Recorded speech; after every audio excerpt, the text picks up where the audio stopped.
19 лістапада аўторак у эфіры Белсад-Зум. З вами Віталь Бабін. Вітаю спадарства. Пра галоўнае за сёння ў навінах і размовах. Запрашаю. Больш за палову шлюбаў распадаюцца. Чаму беларусы адмаўляюцца ад сямейнага жыцця? Прапагандысты супраць Бондаравай. Чым скончыцца супрацьстаянне лукашэнкаўцаў? Жорсткі разгон пратэстаў у Тбілісі. Якую ролю грае досвед Беларусі ў краіне, дзе кіруе грузінская мара? У Беларусі расце колькасць разводаў. Пра гэта ў эфіры дзяржаўнага радыё распавяла лукашэнкаўская суддзя Вера Кругава. Паводле яе цяпер у краіне распадаюцца 55% шлюбаў. Штогод суды разглядаюць больш за 30 тысяч такіх пазоваў. У амаль 100% выпадкаў звароты задавольваюць у поўным аб'ёме. Калі ў 2019 на 1000 шлюбаў зарэгістравалі 549 разводаў, то ў минулым годзе ўжо 606. За гэты ж час значна паменшыла саміх шлюбаў. Летась іх зарэгістравалі амаль на 7000 меней, чым 5 гадоў таму. Самаю частую прычынаю разводаў пазоўнікі называюць несумяшчальнасць характараў і адсутнасць агульных інтарэсаў. Далей ідуць працяглае асобнае пражыванне, страта пачуцця кахання, шкодныя звычкі і здрада. Адметна, што летась больш за 80% параў, якія падавалі на развод, мелі непаўналетніх дзяцей. Пры гэтым у 7 з 10 выпадкаў разрыў шлюбу ініцыююць жанчыны. Спадарства, працягнем абмяркоўваць гэтую тэму з нашым наступным госцем. На відэасувязі з намі Алена Агарэлышева, гендерная даследавальніца, а таксама сузаснавальніца ФМ-групы «Беларусь». Вітаю вас. Добрый день. Алена, у сусветным рэйтынгу разводаў за 2024 год Беларусь займае 4-е месца пасля Мальдываў, Казахстану і Расіі. У чым можа быць прычына? Насамрэч, у нас няма дадзеных, у чым можа быць прычына, тому што для гэтага трэба праводзіць паўнамаштабнае даследаванне. Такія даследаванні, на жаль ці на шчасце, зараз Беларусь не праводзіць, тому што можа не бачыць прыярытэтаў, ці не мае рэсурсаў, ці яшчэ мы можам назваць 100 з прычынаў, і таксама пытанне з даследаваннямі, тому што толькі зараз, на жаль, дзяржаўныя інстытуцыі акрэдытаваныя могуць праводзіць даследаванні ў Беларусі, незалежныя даследаванні, даследавальніцкія цэнтры не могуць зараз у Беларусі легальна працаваць. Таму маем толькі тое, што было пазначана ў органах рэгістрацыі ці скасавання шлюбу, ЗАГСах, тое, што не прадалімыя абставіны ці нейкія такія таксама вельмі абстрактныя рэчы.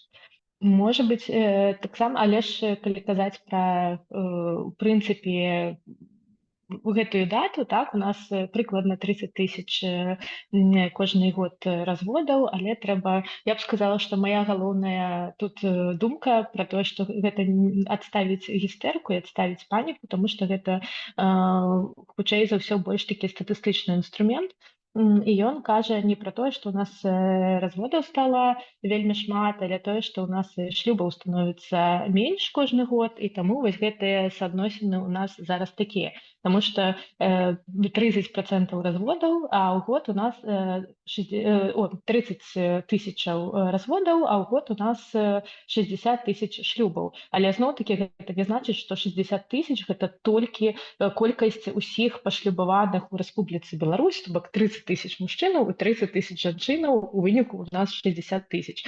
У прынцыпе, калі мы падцягнем перапіс насельніцтва, гэта апошні перапіс насельніцтва ў Беларусі быў у 2019 годзе, і гэта апошняя цифра, на якой мы можам арыентавацца, калі казаць пра колькасць у прынцыпе ўсіх грамадзян і грамадзянак Беларусі, якія знаходзяцца ў шлюбе, то там ужо больш аптымістычная у нас гісторыя вымалёваецца, больш за 4 мільёны 200 жанчынаў у нас знаходзяцца ў шлюбе і больш за 3 мільёны 500 мужчынаў у нас знаходзяцца ў шлюбе. Зноў-такі не пужайцеся, што цифры розныя і настолькі адрозныя, таму што таксама частка беларускіх мужчынаў і жанчынаў уступаюць у шлюб не толькі з беларусамі і з беларускамі, таксама з іностранкамі і іностранцамі. Як мы бачым па розніцы статыстыцы, часцей за ўсё менавіта жанчыны уступаюць у шлюб з іностранцамі, і таму у нас менавіта такая розніца ў адсотках, але ўсё ж такі 3,5 мільёны і 4200. І калі мы вяртаемся да 30 тысяч колькасці разводаў у год, гэта атрымоўваецца, нават калі 3 мільёны 500 браць, гэта менш за 1% ў год. То бок у нас, калі мы кажам агулам усю колькасць насельніцтва, якая ў шлюбе знаходзіцца беларусаў і беларусак, кожны год вырашаюць разводзіцца менш за 1% насельніцтва. І гэта ўжо, так сказаць, лепш гучыць і больш насамрэч адпавядае рэчаіснасці, чым 50% разводаў. Калі мы кажам зноў-такі пра колькасць шлюбаў у гэтым годзе, то таксама, калі мы паглядзім гэтыя разводы і колькі год пара разам пражыла перад тым, як развесціся, так ёсць пэўны адсотак наконт таго, што у першыя годы жыцця людзі разводзяцца, гэта ёсць такі факт, але гэта зноў-такі не толькі беларуская звычка, але хутчэй такая як бы сацыяльная справа, што людзям ўсё ж такі трэба пэўны час, каб прыцерціся, але, напрыклад, той же самыя разводы параў, якія пражылі менш за 1 год, гэта толькі 3%, 1,4%, гэта я кажу пра статыстыку Беларусі 23-го года. Калі мы кажам пра пары, якія пражылі ад года да 4, гэта 25%, але ж гэта 3%, 25%, а далей ідзе 26%, гэта 5-8, ці 18%, 10-14, ці нават 20 і больш гадоў, гэта 15%. Гэта кажа пра тое, што ў прынцыпе ў нас разводы, яны падвышаюцца зноў-такі за кошт таго, што шлюбаў становіцца менш, таму што людзі вырашаюць спачатку пажыць разам, не рэгіструючы свае адносіны, ці ў прынцыпе пасустракацца, таму што нават узрост, калі людзі ўступаюць у шлюб, ён кожны год падвышаецца. Напрыклад, зноў-такі ў 23-м годзе гэта быў 26 год для жанчыны і 28, амаль 29 год для жанчыны. То бок зноў-такі шлюб гэта не суровы абавязак, а гэта такое больш...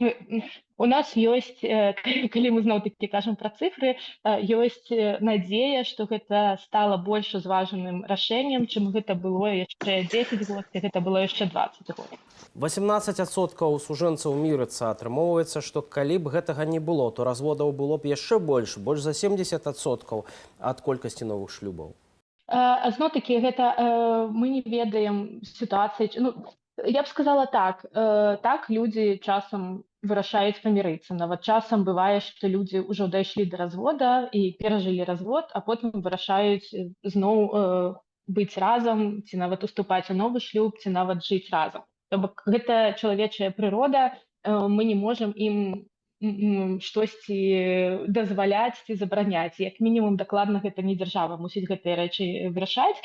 Тут галоўнае, мне падаецца, што ў прынцыпе у цывілізаваным свеце у людзей ёсць магчымасць вольнага выбара, калі ім уступаць у шлюб, ці уступаць ім у шлюб, і таксама ў іх ёсць права і магчымасць разводзіцца. І нават ужо патроху аджывае стэрэатып, што калі вы жывеце разам шмат год, ці калі вы жывеце там разам больш за 10 год, да 20 год, уже трэба цярпець, нават калі па пэўных прычынах вы ўжо не хацелі быць разам.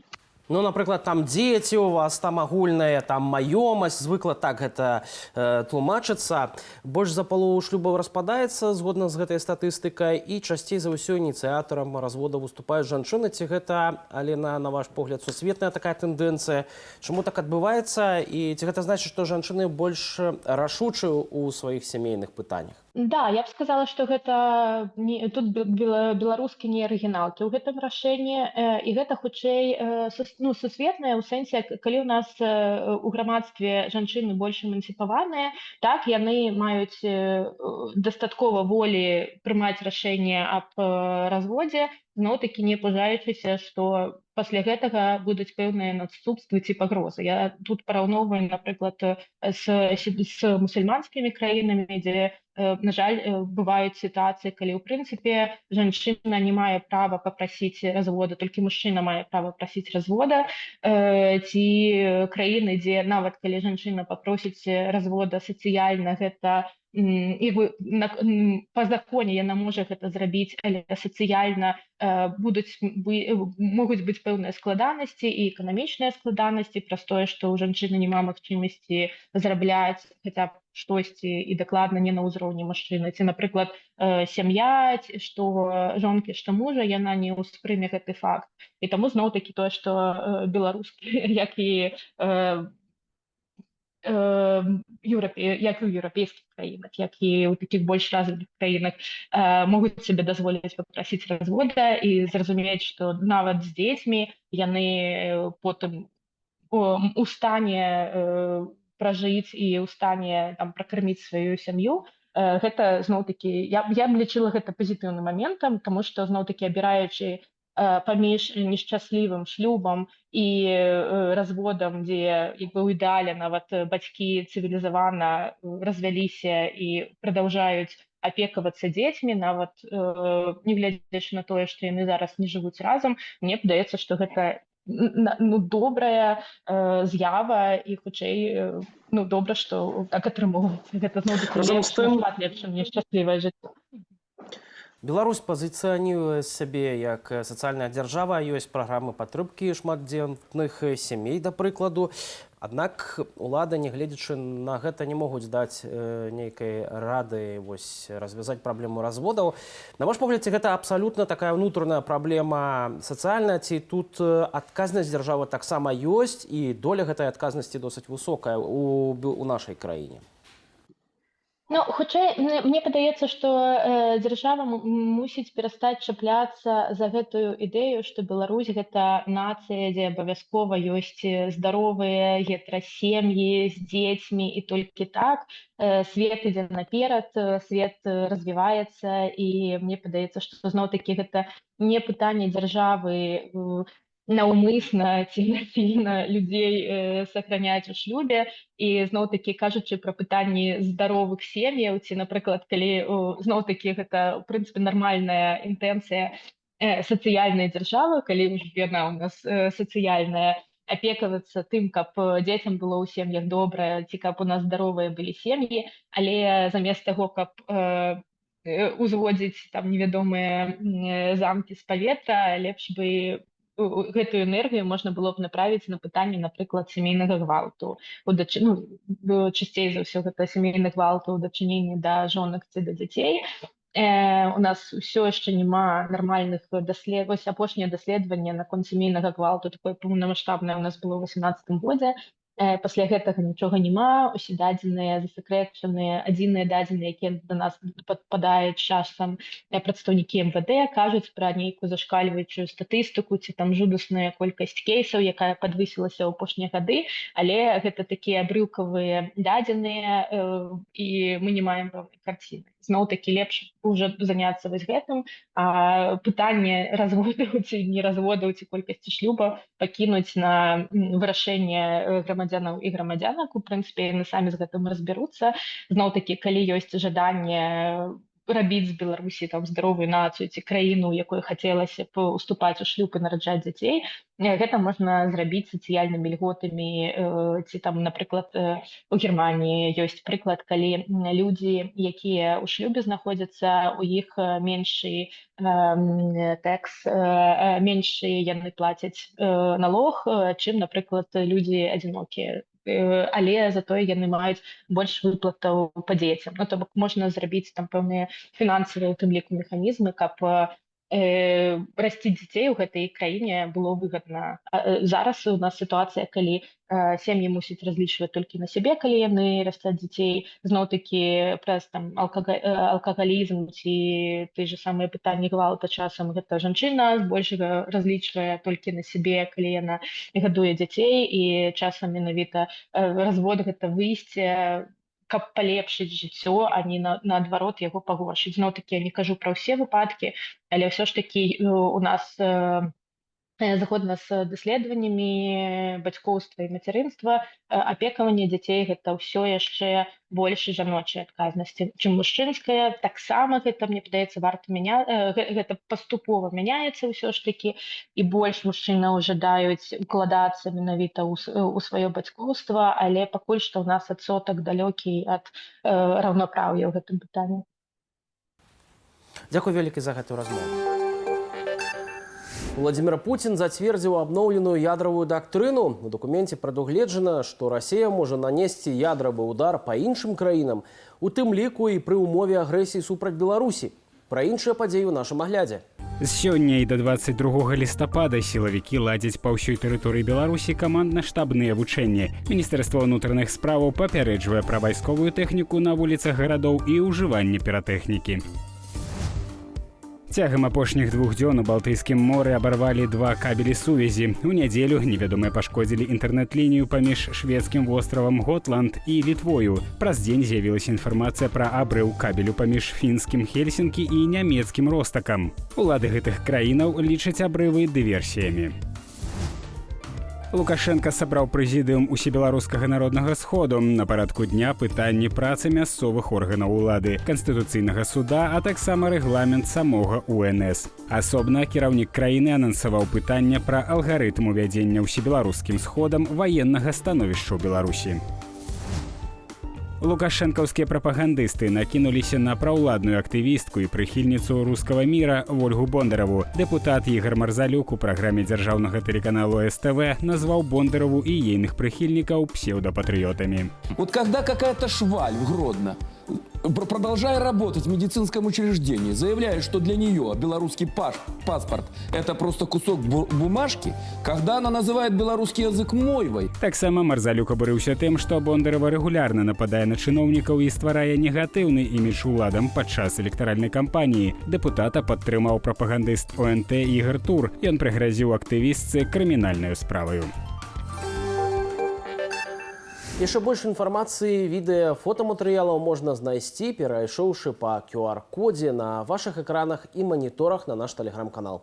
Падпісвайцеся і чытайце інфармацыю, якую рыхтуюць нашы калегі. Галоўная ўмова – гэта павінна быць бяспечна для вас. Таксама чытайце нашу інтэрнэт-старонку belsat.ru.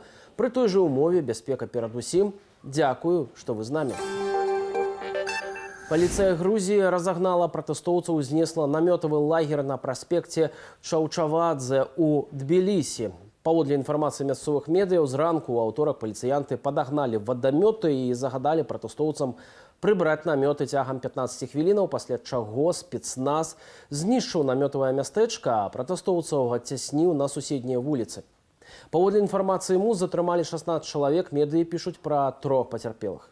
Пратэсты ў Грузіі пачаліся пасля парламенцкіх выбараў, што прайшлі 26 кастрычніка. Паводле мясцовага цэнтру выбаркаму перамогу атрымала кіроўная партыя «Грузінская мара». Яна набрала амаль 54% галасоў. Апазіцыйныя партыі вынікаў не прызналі і абвінавацілі ўлады ў фальсіфікацыі. Прэзідэнтка Грузіі Саламе Зурабішвілі паабяцала падаць у Канстытуцыйны суд пазоў пра скасаванне вынікаў выбараў. Да расследавання магчымых парушэнняў заклікалі ЗША і Еўразвяз. Таксама ў аўторак прэзідэнт часткова прызнанай рэспублікі Абхазія Аслан Бжане падаў у адстаўку. Гэта адбылося ў выніку дамоўленасцяў паміж апазіцыяй і мясцовымі ўладамі пасля 6 дзён масавых пратэстаў. Яны пачаліся 12 лістапада і былі скіраваныя супраць новага інвестыцыйнага пагаднення з Расіяй. У выніку абхазскія дэпутаты не ратыфікавалі дамовы, а прэзідэнт пакінуў пасаду.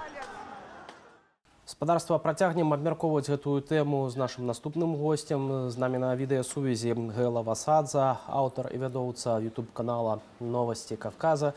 Гела, вітаю вас. Здравствуйте. Доброго дня. Слава Украине, живи Беларусь. Живи вечно. Скажите, означает ли в принципе то, что это было в принципе ожидаемо, я имею в виду этот разгон палаточного городка, что теперь оппозиция продолжит эти акции протеста или остановится на этом? Это было и ожидаемо, и неизбежно, и в общем-то теперь не оппозиция, только давайте так скажем, а народ продолжит акции протеста. Оппозиция в данном случае является такой же составной частью протеста, как гражданское общество и все остальные. Поэтому тут нужно четко расставить Конечно, это было ожидаемо, а как же иначе? Просто-напросто я не думал, что это будет так скоро, но, видимо, спровоцировало еще то, что выступление вчерашнее Саломы Зурабишвили, президента Грузии, которая предложила грузинской мечте выход. Значит, досрочные выборы, даже не досрочные выборы, а новые выборы. А до новых выборов, значит, остается и грузинская мечта, вот все остается как прежде. Конечно, грузинская мечта на это не пойдет. Она не пойдет на это в первую очередь потому, что знает о фальсификациях и просто не хотела бы проводить эти выборы. Либо, ну, просто есть какое-то у них указание сверху, может быть, даже с Москвы. Вы знаете, я не верю в указания с Москвы для грузинской мечты. Я не верю в то, что они находятся вот такие вот, знаешь, марионетки, которым дергают за ниточки. Нет, конечно же, этого всего нет. Они пророссийская сила и промосковская сила не потому, что им звонят из Москвы или пишут какие-то указы. Сделайте так и сделайте так. Они пророссийская сила, потому что их политика полностью совпадает с национальными, с интересами России, с интересами путинского режима. Поэтому они пророссийская сила. Теперь, что касается, почему она не пойдет на это по многим причинам, прежде всего потому, что, признав фальсификацию, она практически признает свою вину в этом во всем. А это означает, что следующий выбор она просто себя обрекает на поражение. Это первое. Второе, она не пойдет на это, потому что может пойти на это. Здесь у всех наших событий три грани. Значит, народ, оппозиционные партии и Запад. Что касается народа, тут все ясно. Народ готов протестовать, готов выходить, но при условии, что если будет четко поставлена цель. Оппозиционные партии уже похуже, потому что, ну вот сейчас, да, у них как-то общая точка зрения и так далее, но пока не ясно, это все общая точка зрения, это принципиальная позиция или это определенный элемент торга с грузинской мечтой. Будем надеяться, что принципиальная позиция. И главное, Запад, да, Запад не признал результаты выборов, но в Западе тоже нет единого мнения. Например, по поводу безвиза Германия сказала, что она не очень с энтузиазмом относится к идее отмены безвиза. По поводу санкций против представительства правительства Грузии, Словакия и Венгрия категорически против. Да и Италия сказала, что не очень поддерживает это все. Поэтому, ну, как бы не совсем понятно, какова будет позиция сейчас Соединенных Штатов при новой администрации Трампа. Поэтому, ну, а что грузинская мечта должна на это идти? На ваш взгляд, встанет ли на сторону президента Грузии Конституционный суд? Как может развиваться ситуация дальше? И попробует ли грузинская мечта каким-то образом отстранить от власти Саломе Зурабишвили? Нет, Конституционный суд не встанет, он абсолютно марионеточный, абсолютно находится в подчинении власти действующей. Что касается отстранить, тогда не будет она отстранять от власти, скоро выборы. Буквально вот до Нового года будут выборы, и просто-напросто не изберут. И все, причем это не всеобщим голосованием, а там сложная система, там, значит, депутаты парламента плюс, значит, депутаты местных органов самоуправления, вот они вместе выбирают президента. Понятно, что у мечты там будет большинство, и понятно, что они изберут другого президента. Ну, то есть президент будет и парламент одним целым сейчас? Ну да, и мы знаем, кто этот одно целое.